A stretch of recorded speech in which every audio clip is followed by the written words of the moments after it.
yo me voy a boletear. Yo empecé a trabajar en ergonomía desde el Seguro Social. O sea, pueden hacer todas las cuentas que ustedes quieran. Estoy absolutamente orgullosa de eso. Es mi pasión, ¿cierto? Y me he encontrado con una cantidad de condiciones y de gente que han ido nutriendo como la vida a ese respecto.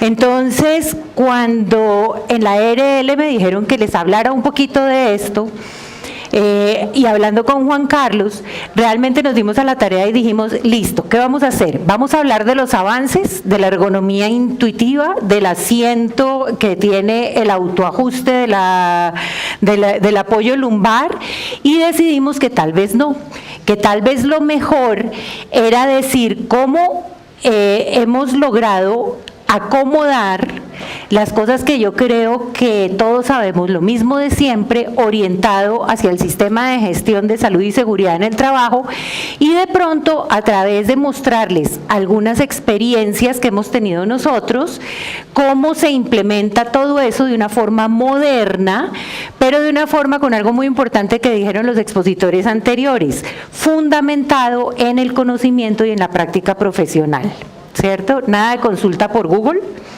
¿cierto? Y todo este tipo de cosas. Entonces, decidimos contarles una experiencia que tenemos recogiendo 4 empresas, y ahí de pronto vamos a poder hacer algunos ejemplos que van a facilitar el tema. Resulta que nos confrontan a nosotros a 4 empresas con 8 sedes, 4 empresas gigantescas, en donde ellos nos dicen: todos nuestros trabajadores están expuestos en el mapa de peligros a factores de riesgo biomecánicos por trabajo con computadores, que es una realidad absolutamente horizontal para todas las empresas, independientemente de lo que sea. Y resulta que ellos estaban muy contentos, y por situaciones, digamos, ajenas tanto a la empresa como a la ARL, ellos estaban contentos con lo que estaban haciendo. Pero eran actividades puntuales, como la mayoría de lo que nosotros a veces hacemos en el área de ergonomía, literalmente pausas activas, ¿listo? Y por ahí de vez en cuando una miradita si la altura del monitor estaba correcta o no, ¿ok? Entonces eran actividades puntuales en años anteriores, pero ellos no querían perder esas actividades puntuales porque son importantes, aportan bienestar y tenían una cabida muy importante en la empresa, pero entonces era un reto venir a reemplazar algo de lo que ellos ya estaban muy contentos, pero que no podía continuar por situaciones ajenas a la voluntad de todas las partes. Y otra cosa que nos ponían, solamente para ponerlos en sintonía, acababan de adquirir mobiliario.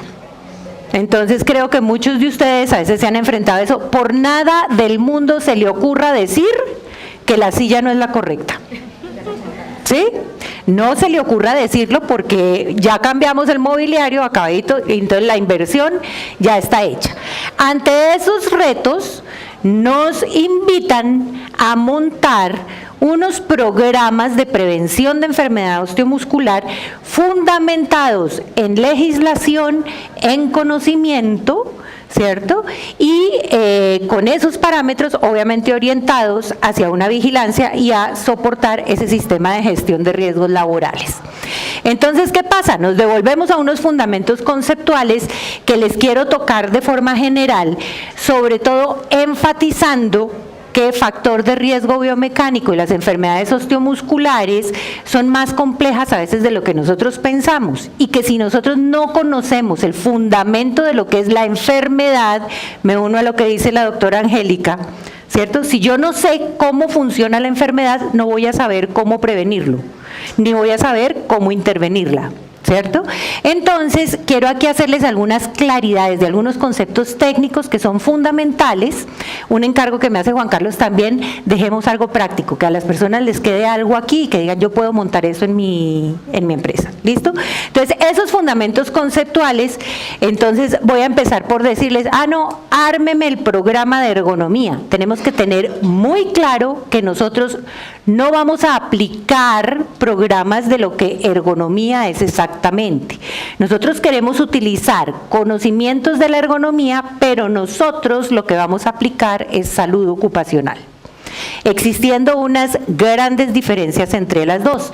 La salud ocupacional se ocupa del estudio del riesgo y de las consecuencias que tiene la exposición sobre la salud, mientras que la ergonomía se ocupa del estudio de la actividad y de los sistemas de trabajo. Eso no quiere decir que van en contravía, sino que son complementarios. ¿Listo?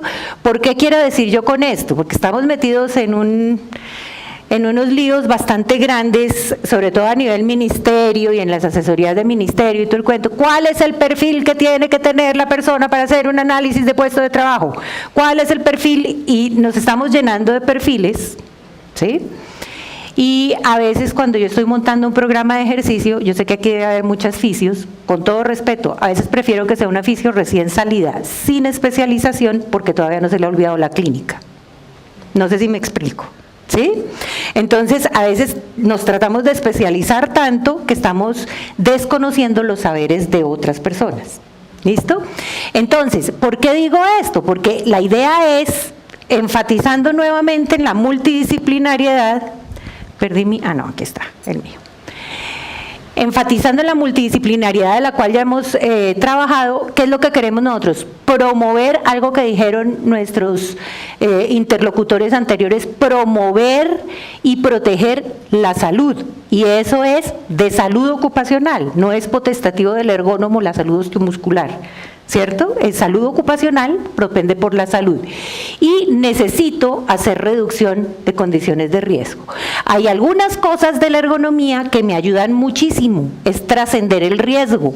Lo que quiero es trabajar a partir de la actividad de trabajo, adaptar los medios de trabajo a las condiciones particulares de cada persona, y una cosa que sí prefiero agregarle es que siempre vamos con criterios de salud y eficacia económica. Algo que también nuestros antecesores dijeron, cuando uno logra montar en un programa de vigilancia epidemiológica indicadores económicos, está seguro que lo va a poder mantener a lo largo del tiempo. Si yo cuando compro una silla, digo cuál es la tasa de retorno de esa inversión y veo, como decían anteriormente, la tasa de retorno es muy rápida, en términos de salud e indicadores, ese sistema de vigilancia va a ser absolutamente productivo y mantenido. ¿Qué podemos decir? Que en prevención y en ergonomía, con todos estos genios de nuestros referentes internacionales, tenemos que tener en cuenta, esas son las conclusiones. No sé, muchos de ustedes habrán leído el metaanálisis de la NIOSH en 1997, que es un libro así de grande, ¿cierto? Digamos que ostentosamente hemos traído, digamos, estos 3 punticos como factores indispensables para tomar en cuenta para montar un programa de vigilancia epidemiológica para la prevención de enfermedad osteomuscular que sea exitoso. 1, la frecuencia de presentación y la incapacidad es mucho más alta en expuestos a cargas físicas altas, o sea, a requerimientos posturales, de fuerza y de movimiento. Y tiene que ver con exposición acumulada. O sea, ¿qué quiere decir eso? Yo después de X cantidad de años de exposición voy a empezar a presentar más lesiones. ¿Listo? Y apartándome un poquito del tema en definición de origen, no, es que eso es degenerativo, eso es producido por la edad, los cambios son idénticos. ¿Cierto? El desgaste que se produce en el cuerpo humano por la exposición a carga física alta es muy parecido al desgaste producido por la edad, lo que pasa es que se produce antes, ¿cierto? Entonces, cuando vemos en una radiografía cambios degenerativos de la columna vertebral, no necesariamente quiere decir que está anciano. Puede ser que eso estuvo sobreexpuesto. La segunda parte, que requiere intervenciones específicas orientadas a disminuir o abolir factores de riesgo. En la literatura se evidencia que si uno reduce el nivel de riesgo, efectivamente baja epidemiológicamente la cantidad de enfermedades. Y definitivamente, y la más importante, y por eso está toda en verde, es que el énfasis de la prevención es el control de la causa de la lesión. ¿Con esto qué quiero decir? Si bien yo no estoy diciendo que no sean importantes, tienen una importancia muy específica. Un programa de pausas activas no controla las enfermedades osteomusculares, ¿cierto? Es una forma de intervención, pero si yo no intervengo la causa, ¿cierto? Si la causa de que en este momento todos ustedes están sentados mal es porque llevan un día sentados acá, ¿cierto? Entonces, si yo quisiera que ustedes no se sentaran mal, probablemente tendría que hacer una distribución distinta de un congreso. Y de pronto decirles tienen que venir todos los días 1 hora diaria, eso no lo podemos hacer porque ustedes trabajan. ¿Sí me explico? Pero la causa es la que va a controlar la forma de sentarse. No otro tipo de cosas. Y en la prevención se fundamenta en la causa de la lesión. ¿Qué otra cosa tenemos de todos ellos que dicen? Desde la ergonomía, ¿qué es lo que queremos hacer? Ya no salud ocupacional, sino desde la ergonomía aportamos estrategias que involucran el sistema de trabajo. ¿Qué es el sistema de trabajo? Es que en el sistema de trabajo están los objetos, están las condiciones ambientales, está el entorno organizacional, cultural, ¿cierto? Y está el ser humano. Si yo no intervengo todos los componentes del sistema, difícilmente voy a poder controlar esa enfermedad. Entonces, por eso la estrategia es intervenir sobre el sistema de trabajo, sobre su génesis, o sea, sobre su causa y las interacciones con los diferentes sistemas de trabajo. Cuando hablo con mis trabajadores, usualmente les digo, si yo estoy en sobrepeso, soy trasnochador, rumbero, parrandero, duermo mal y estoy peleando con mi esposa, así tenga el mejor puesto de trabajo, ¿cierto? Probablemente me da dolor lumbar. ¿Sí? Entonces tengo que ser absolutamente integral. ¿Qué otras cosas se necesitan para poder montar un programa de vigilancia epidemiológica? Necesito alguien que me oriente y me asesore, pero esa persona tiene que tener conocimiento de la historia natural de los trastornos musculoesqueléticos. Hago una anotación, fíjense que ya no estamos diciendo DME, desorden musculoesquelético, sino trastorno musculoesquelético. Eso se me pasó, en las últimas diapositivas va a volver a aparecer DME porque se me pasó ya la costumbre. Tengo que tener el conocimiento de lo que es el desempeño físico. Tengo que tener conocimiento de cuál es el compromiso funcional y biomecánico de los trastornos musculoesqueléticos. Aquí hago una anotación que creo que la mayoría sabemos. Muchas veces hablamos, no, es que le duele el hombro, y para todo el hombro las restricciones son iguales. ¿Cuánta cantidad de patologías tenemos de hombro? Montones.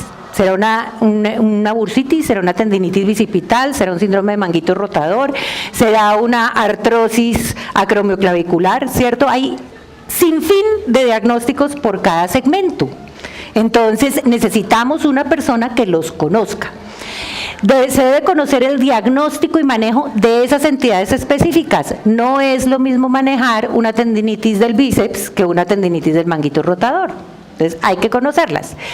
Y tenemos, la más importante en mi concepto es que todas las enfermedades osteomusculares son multifactoriales. Esto ya está aceptado en las guías de atención colombianas y es particularmente importante. Entonces tengo factores individuales, modificables y no modificables. Yo no puedo modificar el sexo, no puedo modificar la edad, no puedo modificar los antecedentes de salud. Tengo que conocerlos, pero no los puedo modificar.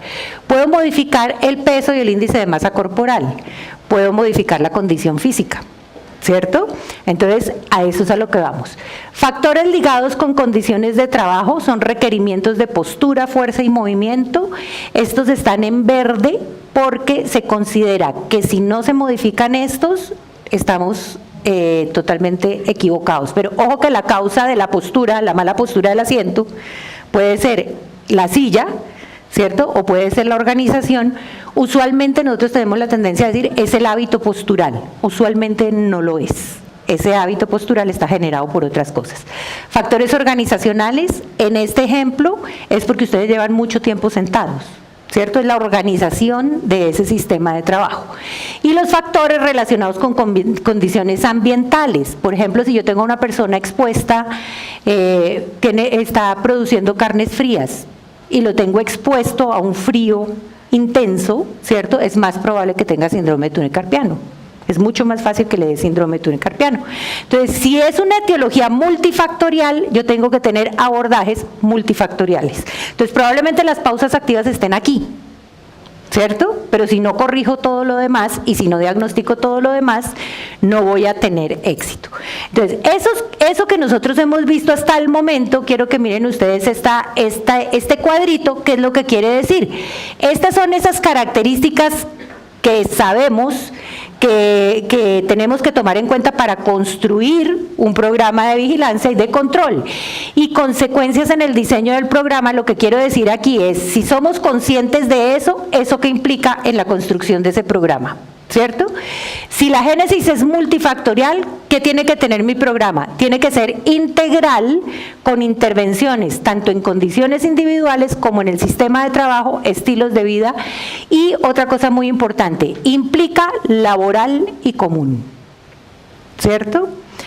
Una deformación del concepto de salud y seguridad en el trabajo es una deformación por el tema asegurador. La empresa tiene la responsabilidad de la salud del trabajador, independientemente de si es de origen común o laboral. A nosotros, desde la perspectiva científica, para lo que nos sirve, si una enfermedad es común o laboral, es que lo laboral nos está diciendo, oiga, la causa está en el trabajo, tiene que controlarla, ¿cierto? Pero si mi principal alteración de la salud es la gripa o la influenza, eso es absolutamente común, pero también la tengo que intervenir. ¿Sí? Tengo que poner tapabocas, de pronto promover la vacunación de influenza, etcétera, etcétera. Lo que pasa es que hay unas cosas que le corresponden a una aseguradora y hay otras que no, o a otra. Es una lógica un tanto perversa. Listo. En los trastornos musculoesqueléticos siempre está presente el riesgo biomecánico. ¿Eso qué quiere decir? Que no se considera que pueda existir prevención si no se corrige el riesgo biomecánico. ¿Listo? El concepto de acumulación, muy importante. Entonces, ¿eso en qué implica en mi programa de vigilancia epidemiológica? Que yo tampoco puedo bajar la guardia. Que, por ejemplo, yo puedo tener expuesta a una persona ahorita y él presentar la enfermedad en 5 años. ¿Sí? Factor muy importante, digamos que en el sistema de salud y seguridad en el trabajo no se lo dejan ergonomía, pero para nosotros los ergónomos eso es carga física. Por ejemplo, la vibración. ¿Sí? La vibración de cuerpo entero puede expresarse después de haber retirado a la persona de la vibración 1 año, 2 años, algo parecido al asbesto, pero obviamente mucho menos horrible. ¿Listo? Y esta muy importante, que es la historia natural de los trastornos musculoesqueléticos. Aquí lo ven, básicamente, ¿qué es la idea? Eso me va a determinar qué casos vigilo, ¿cierto? Cómo los vigilo y qué tanto los vigilo. A esto quiero comentarles una cosa. Esos estados clínico-ocupacionales de los trastornos musculoesqueléticos están en este sentido. Y esta imagen es muy diciente. Cuando yo tengo una persona con un dolor, ¿quiere decir que está enferma? No necesariamente. ¿Cuántos de nosotros hemos sentido de pronto un dolor en el cuello al final del día? ¿Y eso quiere decir que estamos enfermos? No, quiere decir que estamos fatigados, ¿cierto? Pero sí es una alarma. Entonces, el estado 1 es ese dolorcito, ese disconfort que cesa inmediatamente cuando dejo de ejercer esa actividad o esa acción que me está causando el dolor y que no tiene ninguna consecuencia, se mejora con el reposo, no tiene alteraciones de la productividad. Pero si nosotros, digamos que la mayoría de las veces, nosotros ponemos el ejemplo, cuando suena la sirena de trabajo y los trabajadores se van, les deja de doler. En nuestra malpensada forma de ver las cosas, cuando uno muchas veces ve empresas que dicen, es que ese se quiere aprovechar, ese lo que quiere es que lo cambien de trabajo, ¿cierto? O a ese no le gusta trabajar. ¿Cuál es la responsabilidad del especialista en salud y seguridad en el trabajo? Tiene que hacer un análisis, por eso los conocimientos que tiene que tener atrás, y llegar y decir, ese hombro que le está doliendo, porque es solamente cuando hace así, seguramente le está pinzando el tendón del manguito rotador, ¿cierto? Y tiene que hacer el análisis es de la función. Ese es un trastorno funcional, es un estado funcional. Resulta y pasa que si yo no lo tomo en serio, esos síntomas, y no hago nada, no reduzco la exposición, ya sea en tiempo o en intensidad, el 50% aproximadamente van a evolucionar a un estado 2, que es un estado inflamatorio, en donde ya la estructura se inflama y ya empieza a tener alteraciones. Pero la inflamación yo ya lo puedo desinflamar, ¿cierto? Y de pronto lo logro curar. ¿Qué es lo importante? En estado 1 y en estado 2 yo lo puedo curar. Las ciencias de la salud difícilmente curan algo, ahí puedo curar. ¿Sí? Usualmente nosotros mejoramos, ralentizamos, hacemos una cantidad de cosas, pero curar no. El estado inflamatorio todavía lo puedo devolver y puedo curarlo. Pero si yo no hago nada, ¿cierto? Si no hago nada, si no intervengo el riesgo, si no le mejoro sus condiciones individuales, la mitad de esos trabajadores que están en estado 2 se van a pasar en un estado 3. Un estado 3 ya es una lesión estructural, anatómica y necesariamente implica secuela. ¿Sí? Ya no lo puedo curar, ya todos esos tejidos se inflamaron, se rompieron, se cambiaron por tejidos cicatriciales, se volvieron más débiles y ante cualquier estímulo vuelven y se inflaman. Creo que todos lo hemos tenido. Una persona con dolor lumbar es una persona muy difícil de reincorporar. Con un dolor lumbar ya con el apellido, dolor lumbar inespecífico, o sea, no el dolorcito que le pasó, sino dolor lumbar inespecífico, una hernia discal, etcétera, etcétera. Una persona que tenga síndrome de túnel carpiano, quedó mal operado, porque volví y lo puse en el mismo riesgo y le volvió a dar el dolor. No quedó mal operado. Es una lesión por trauma acumulativo estado 3, que ya no tiene la misma capacidad. Entonces lo mismo que el pibe Valderrama, ya por disque anciano a los 35, ¿cierto? Pero el pibe Valderrama, que tenía un nivel de tolerancia altísimo porque era un deportista de alto rendimiento, cuando llegó a la edad que tenía que llegar, yo ya no lo puedo exponer ahí, ¿cierto? Cuando yo tengo un trabajador que llegó a un estado 3, ya no lo puedo poner en el mismo nivel de rendimiento. ¿Eso qué quiere decir? Tiene una secuela en su rol laboral. No sé si aquí haya terapeutas ocupacionales, expertas en el rollo, entonces ya no puede desempeñar su rol laboral de la misma manera. ¿Listo? Así la calificación le den 0. ¿Ok? Entonces, si nosotros, que estamos hablando muy importantemente anteriormente de la ética, ¿cuál es nuestra ética con eso? Aquí tenemos a mí me da pena a veces meterme en ese rollo, pero bueno, voy a hacer de cuenta que estoy en clase. Es la lógica perversa del sistema. ¿Sí? ¿Cuánto se demora cada cosa de esas? Yo tengo que trabajar rápido. ¿Cuánto se demora una cita en una EPS? ¿Listo? Entonces llega la EPS y le dan cita con el médico general. Con mis colegas, miren, yo sinceramente me conduelo con mis colegas porque sé que hay EPS que tienen por norma, usted no puede pedir una resonancia, le dicen al médico general. Entonces, tiene que pedir cita al médico especialista. Si se demoró 1 mes y medio al médico general, ¿cuánto se demora para el médico especialista? ¿Cierto? Y cuando llega el médico especialista le va a decir, necesitas una resonancia. ¿Cuánto se demora en la resonancia? Entonces, esto suena muy bonito, pero en la realidad del sistema de salud colombiano tenemos ese tipo de problemas. Ahora, ¿qué hay que hacer? ¿Dársela y decir no puedo hacer nada? No, hay que mirar qué podemos hacer, ¿cierto? O sea, es una realidad que hay que manejar. Pero los invito a pensar en esto. Mucho examen de ingreso. Estamos en estado 1, tengo que hacer algo, ¿cierto? Y fíjense la oportunidad que tengo que tener aquí. Es que entonces me voy a esperar a que esté en estado 3. Les voy a ser totalmente franca. Muchas de las enfermedades osteomusculares se mejoran sin necesidad de intervención de los médicos. ¿Sí? ¿Se mejoran con qué? Se mejoran interviniendo el riesgo. ¿Listo? No se necesita antiinflamatorio, ojalá además no se los den porque los riñones sufren mucho y ahorita estamos pagando el pato de que el ibuprofeno se pueda comprar libremente. Otro concepto, si nosotros vamos a hacer un programa de vigilancia epidemiológica, tenemos que hacer promoción y prevención, pero entonces tendríamos que tener claro qué es promoción y qué es prevención. ¿Listo? Entonces, promoción, nos vamos al preámbulo de la Constitución, OMS 1946, no es para nada nuevo. Tenemos que entender que la salud no es ausencia de enfermedad. Eso sería lo más importante y me parece espectacular la coherencia que hemos venido teniendo en las horas de la tarde. No es ausencia de enfermedad, es estar bien. Es bienestar físico y mental. Y cuando nosotros estamos diciendo que voy a hacer salud, que nosotros somos profesionales de la salud, tenemos que vincularnos ahí.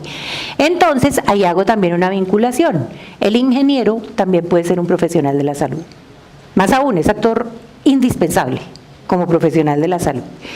La promoción de la salud, Carta de Ottawa, fundamentado en información y capacitación que busca entornos saludables en todas las dimensiones. Una cosa que también vemos incoherencia en todo lo anterior.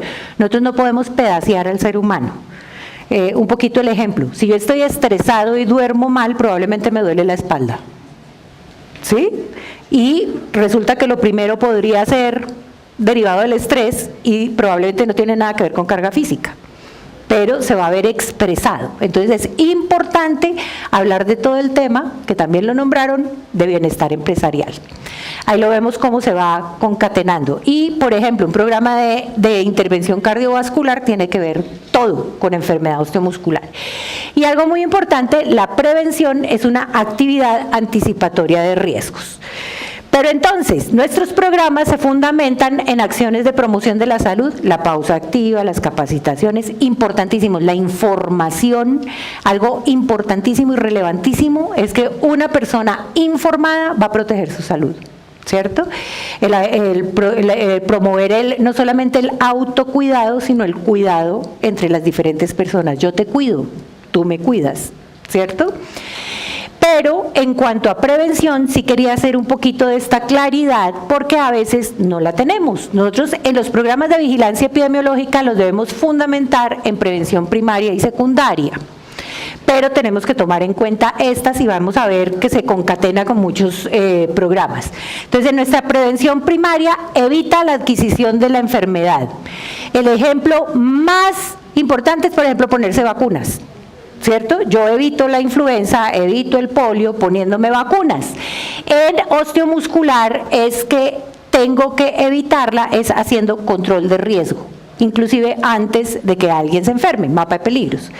En nuestra prevención secundaria detecto la enfermedad en estadios precoces. Aquí hago un énfasis muy particular que en mi experiencia a veces es un poco difícil de hacer comprender, digamos, a las grandes organizaciones. Yo tengo que buscar sintomáticos, o sea, personas en estado 1. Si me pongo a buscar enfermos, voy a fundamentar mi programa de vigilancia epidemiológica en contar enfermos. Ya no tengo nada que hacer, ya no los puedo devolver, ¿cierto? Ya están en estado 3.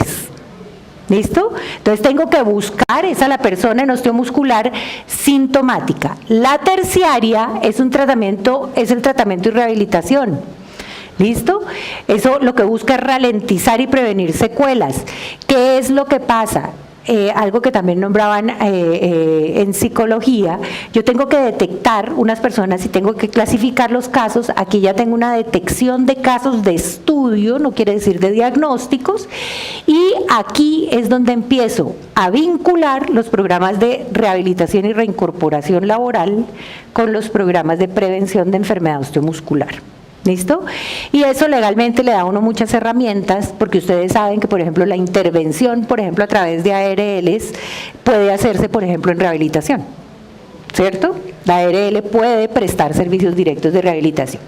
Y la cuaternaria, aunque suene un poquito rara, la cuaternaria es algo novedoso, es la obtención de beneficios minimizando perjuicios, o sea, previniendo la sobreejercitación de la salud. Por ejemplo, después de 50 sesiones de fisioterapia, niñas fisioterapeutas, ¿el trabajador necesita más fisioterapia? ¿Hay algo malo?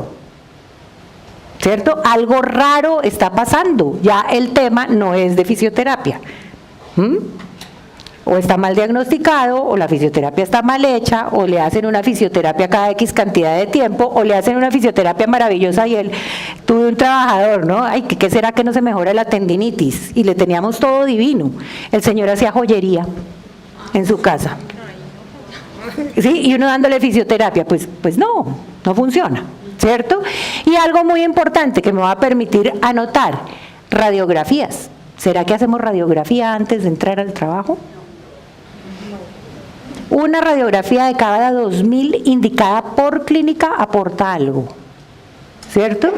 Y más aún, cada vez que usted le toma una radiografía, por lo menos el 10% de nosotros tiene algo raro en la radiografía, ¿sí? ¿Qué hago con esa persona si le descubrí algo raro en la radiografía que probablemente nunca le va a doler? Le digo que no puede trabajar. Entonces, y la radiación sí tiene sus consecuencias. Eso es la prevención cuaternaria. No sobre pedir radiografías, tomografías, la resonancia no tanto y no tiene tanta radiación, pero bueno, listo.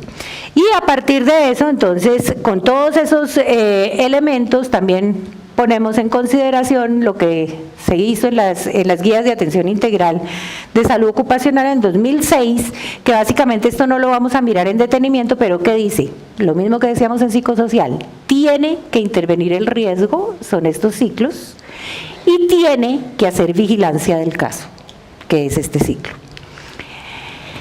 Entonces, a partir de eso nos dice, y con la legislación, como veíamos aquí, que le nombró Angélica muy claramente, que nos dan las directivas de que tiene que tener un programa de vigilancia epidemiológica, en los componentes preventivos siempre tiene que tener estos puntos. Las responsabilidades del empleador no siempre son iguales, no son un copy-paste, porque esa responsabilidad del empleador debe estar firmada en una política, ¿cierto? E implica un compromiso específico. Siempre debe haber entrenamiento de empleados y empleadores, algo que también decían anteriormente, cuántas veces no vemos nosotros los trabajadores altamente entrenados en cómo detectar un riesgo o cómo manejar una manipulación de cargas, pero el jefe no tiene ni idea. O ve uno una cantidad de normas, ¿no? Por esta área no se puede pasar sin casco, y pasa el presidente de la compañía sin casco, ¿cierto? Eso pasa seguidito. Pero estos son los que se plantean, son todos estos, y las Gatizo también plantea todo esto. La participación del trabajador debe ser activa, vigilancia de registros e indicadores, no me voy a detener en eso porque lo vieron por la tarde, evaluación y manejo de casos, aquí fue donde se me fueron los DME, los TME, el análisis de trabajo y los diseños de trabajo e intervención. Entonces, les quiero mostrar, ¿se acuerdan lo que nos habían pedido al principio? Que era el fundamento teórico. Les quiero mostrar cómo se aplicó con esas restricciones. No puede invertir, ¿cierto? No puede comprar sillas, no puede. Tiene que seguir haciendo las actividades puntuales anteriores, pero me tiene que mostrar resultados. ¿Será que sí se puede o no se puede? Yo he visto mucha gente bajando la guardia y diciendo, ay, pues que yo hago, ya hago y no veo que pase nada, ¿cierto? No se mejora nada. Entonces les quiero mostrar la experiencia en estas 4 empresas. Entonces esos fueron los objetivos que se plantearon, que era un programa de intervención ergonómica, lo pongo entre comillas porque para nosotros era otra cosa, pero pues así lo querían anotar ellos. Queríamos, una cosa que me parece importante es reducir el impacto de los TME. Uno diría, ¿pero eso qué es? Pues reducir el impacto en ausentismo, en productividad, etcétera, etcétera. No es solo disminuir el número de enfermos que cuento. Quiero es disminuir el impacto que esos TME tienen en las empresas. Teníamos que fundamentarlo en actividades de ejercicio en el trabajo, porque ellos querían continuar con eso y dar continuidad, promover bienestar y productividad y hacer el seguimiento del programa con indicadores.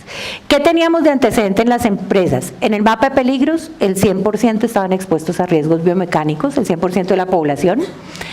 Era el primer puesto en frecuencia y ausentismo de las relacionadas con el trabajo, pero cuando la vemos en salud ocupacional general, era el segundo puesto después de las infecciones respiratorias altas, después de las gripas, ¿cierto? Se iniciaron con actividades puntuales, ellos habían empezado a trabajar en el 2012 y tenían una muy buena adherencia de los trabajadores a los programas de ejercicio. Entonces, ¿qué se hizo? Este es el resumen, algo que creo que todos conocemos. Entonces, primero, una identificación y estas eran nuestras realidades. Limitación de recurso humano y económico. O sea, pero creo que es que eso es lo que nos enfrentamos casi todos, ¿cierto? Ven que es que tu interlocutora va a ser la secretaria de Recursos Humanos. Ese es el recurso humano con el que tú dispones, ¿cierto? Y tú eres el asesor externo. Y no puedes comprar sillas. Abordaje centrado en el individuo. Eso es una restricción, ¿cierto? Porque si no puedo intervenir en el trabajo, yo decía no puedo intervenir, bueno, y énfasis en las condiciones individuales, nosotros le metimos que queríamos abordar dimensión física, psicolaboral y cognitiva. ¿Por qué? Porque eran trabajos con una alta carga cognitiva, entonces eran de oficina, etcétera, etcétera. Entonces se hace una identificación y diagnóstico, aquí hago una anotación, tenemos la obligación de hacer búsqueda activa de sintomáticos, no nos podemos quedar sentados esperando a que alguien levante la mano o a que sea un ausente o a que en el examen ocupacional periódico me digan que tiene algo. Tengo la obligación de hacer búsqueda activa de casos. ¿Cómo se hace eso? La encuesta, pero la encuesta es una foto de lo que pasó en los 15 días en que yo apliqué la encuesta. Si yo durante la encuesta no tenía dolor lumbar, de pronto en 2 meses sí lo tengo. ¿Listo? Entonces hay que generar estrategias que sean longitudinales a lo largo de todo el año. Listo. Y se hizo una estrategia de verificación de riesgos biomecánicos en el desempeño de trabajo. Ahí se pueden hacer muchas cosas. Los trabajadores reportan. Si yo he entrenado a mis trabajadores, ellos son sus propios evaluadores, ¿cierto? Intervención en salud osteomuscular, se hicieron aplicaciones de protocolos estructurados, o sea, intervenciones directas en capacidades físicas y capacidades cognitivas de los individuos, se hicieron vigilancias de intervención, implementación de soluciones de control de riesgo en la estación y en la persona. Ahorita vamos a ver que no solamente se trata de comprar sillas, a veces las sillas están pues aceptable, pero nadie se las enseñó a usar. ¿Listo? Promoción y prevención de todos y seguimiento de indicadores y cumplimiento. Entonces, ¿qué se hizo? Como teníamos que centrarnos en el funcionamiento e impacto del trabajo sobre el sistema musculoesquelético, se abordó integralmente la dimensión cognitiva, algo muy importante que decía Angélica, referida a las características individuales en relación con la carga mental. Entonces se hizo una estimulación versus pausa cognitiva en el desarrollo de las funciones ejecutivas a través de varias pruebas, varias intervenciones, pruebitas, etcétera. En esto, por ejemplo, tenemos una experiencia muy, muy bonita, no en estas empresas, sino en una ladrillera. Ustedes se imaginan cómo se vuelve el pensamiento de una persona que tiene que cargar ladrillos y pasarlos de un lugar a otro todo el día. ¿Sí? Eso concretiza el pensamiento. No tiene que tomar decisiones, no tiene que hacer análisis de nada, simplemente coger 2 ladrillos y pasarlos de aquí para allá, de aquí para allá, de aquí para allá. Con ellos hicimos alguna vez estimulación cognitiva y vimos que eso tenía implicaciones hasta en desempeño familiar y de pareja. Un trabajador le dijo a Verónica Ramos, se llama la terapeuta ocupacional que estaba haciendo ese tema, le dije, ¿verdad, doctora, que yo me he vuelto más inteligente? Es que pues eso no es cierto, ¿no? Él no se volvió más inteligente, simplemente se activó. Pero bueno. Entonces, y en la dimensión física hicimos intervenciones tanto en población general como en los sintomáticos detectados, a través de cosas que ustedes ya han visto, ejercicio terapéutico específico, etcétera. Y construimos estos indicadores de cobertura, impacto y registros fotográficos. En la intervención del riesgo que se hizo, ajustes y recomendaciones de puestos de trabajo, planes de acción específico por sede, acuérdense que no compramos nada, ¿listo? E indicadores correspondientes. En vigilancia en salud, el seguimiento y las bases de casos de una forma ordenada, con registro de conductas, que es algo que es muy importante. Muchas veces hacemos y hacemos y hacemos, pero no generamos formas de verificar si Pedro está apoyando los brazos encima del nivel del escritorio. Y el seguimiento de programas, o sea que fíjense que nosotros lo que queremos decir con esto es que estamos haciendo seguimiento tanto del riesgo como la vigilancia en salud, como el seguimiento del programa. Nuestros resultados se los muestro muy rápidamente porque me encargaron que cumpliera, mejor dicho, yo me corto para que cumplamos con los horarios. Estas son las 8 sedes de las 4 empresas y estos fueron el número de participantes. Como cosa rara, menos mujeres que hombres, ¿sí? Porque usualmente uno encuentra en todas partes, bueno, menos me imagino que ustedes no, pero nosotros encontramos más mujeres que hombres en todas partes, ¿listo? Y esta es la distribución por sexo en las diferentes empresas, CD1, CD2, ¿sí? Y así sucesivamente. En nuestra distribución por edad encontramos esto, porque esto para nosotros también recuerden que es parte de los ingredientes del riesgo. Nuestro promedio de edad fueron 32 años, mínimo 18, máximo 57, en donde vemos que la inmensa mayoría son personas realmente jóvenes, entre los 20 y los 39 años. Sin embargo, el 10% ya tiene más de 40. Recuerden que después de la dolorosa edad de los 40 todo decae, ya hasta nos hicieron propaganda, ¿cierto? ¿Qué es lo que tenemos que tomar? ¿Ensure? ¿Es la cosa? No tomen eso, es una bomba para los riñones. Uno tiene que tener una buena nutrición, con eso soluciona todo, ¿de acuerdo? Pero entonces a uno le decae la visión, aquí todos están muy pollitos, entonces todavía no han visto eso, pero entonces empieza uno, la presbicia, ¿cierto? Le decae la fracción de eyección del corazón y muchas otras cosas decaen, pero es mejor que no sigamos hablando de eso porque nos deprimimos. Entonces, ¿qué encontramos? Encontramos en la fase de vigilancia, tenemos 512 personas, ¿cierto? Y aquí los tuvimos clasificados. Recuerden que la legislación dice usted tiene que tener clasificados qué va a hacer caso y qué no va a hacer caso. Los casos, en este caso, eran los casos que presentaban síntomas y características que podían hacernos pensar que estaban enfermos. Todavía una encuesta no hace diagnóstico, ¿no? Nos puede hacer pensar que estábamos enfermos. Entonces, teníamos una gran cantidad de casos, miren eso, con sintomáticos, son esos síntomas chiquitos, molestias, pero que no, aparentemente podrían no configurar un caso, y los que definitivamente estaban absolutamente saludables. Entonces vemos que tenemos una gran población para hacer intervención. 65% de las personas presentaron uno o más casos, creo que o más síntomas. En nuestra experiencia es evidente, ellos empiezan con un dolor en la mano, terminan con el dolor en el codo, siguen con el dolor en el cuello, y eso se va volviendo en el hombro, en el cuello, y eso se va volviendo un círculo vicioso, ¿cierto? Entonces por eso es que es tan importante intervenirlo rápidamente. Aquí esto fue lo que pasó. Como esto no tiene la pertinencia ni el rigor de una investigación, entonces en este momento en que yo hago el resumen, se habían visto 175 estaciones de trabajo. Se debían ver la de todos los casos, ¿de acuerdo? Solamente las personas que están sintomáticas. Y aquí encontramos cuáles eran los factores que eran más importantes. Los factores más importantes fueron la altura y la distancia de la pantalla, los cables sueltos, la iluminación del puesto de trabajo. ¿Qué pasó? En total, y es la invitación que yo les hago, cuenten para poder presentarle a sus empresas, ¿cierto?, cuál fue el impacto de lo que ustedes hicieron. ¿Listo? Entonces encontraron 1060 condiciones por mejorar, en promedio 6 condiciones por puesto de trabajo tocaba arreglar, a punta solamente de corregir lo que ellos tenían, desde el directorio telefónico subiendo la altura de la pantalla hasta enseñarle a cómo se cuadra la silla, ¿cierto? Se lograron corregir, miren esto, el 80.8% de las condiciones, ¿cierto?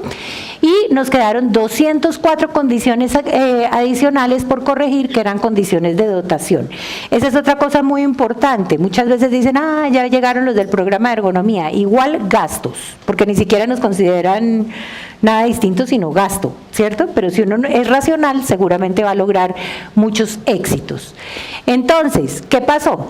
De estos 344 sintomáticos, la sintomatología axial, o sea, era cuello, tronco y miembros inferiores, la mayoría eran cuello y tronco. Fíjense aquí dónde estaba el cuello. ¿Y se acuerdan que era lo que más era prevalente en los puestos de trabajo? La altura y la distancia del monitor. ¿Y qué pasa con la altura y la distancia del monitor? Yo o me agacho o levanto la cabeza, ¿cierto? Y estoy en una actitud de esfuerzo. Entonces, estos eran mis sintomáticos, ¿cierto? Y llamativamente, los de miembros superiores, que el trabajo repetitivo, que no sé qué dice más, pues no era tan importante.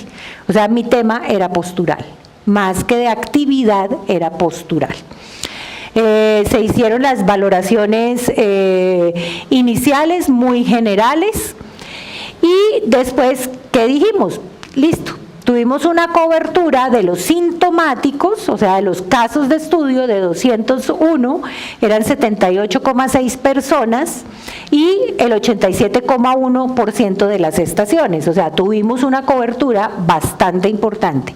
En cuanto a cumplimiento, las actividades se cumplieron planeadas, se cumplieron en el 90% y de los 1060 condiciones por mejorar, se lograron mejorar solamente desde la perspectiva organizacional y administrativa el 80,8%.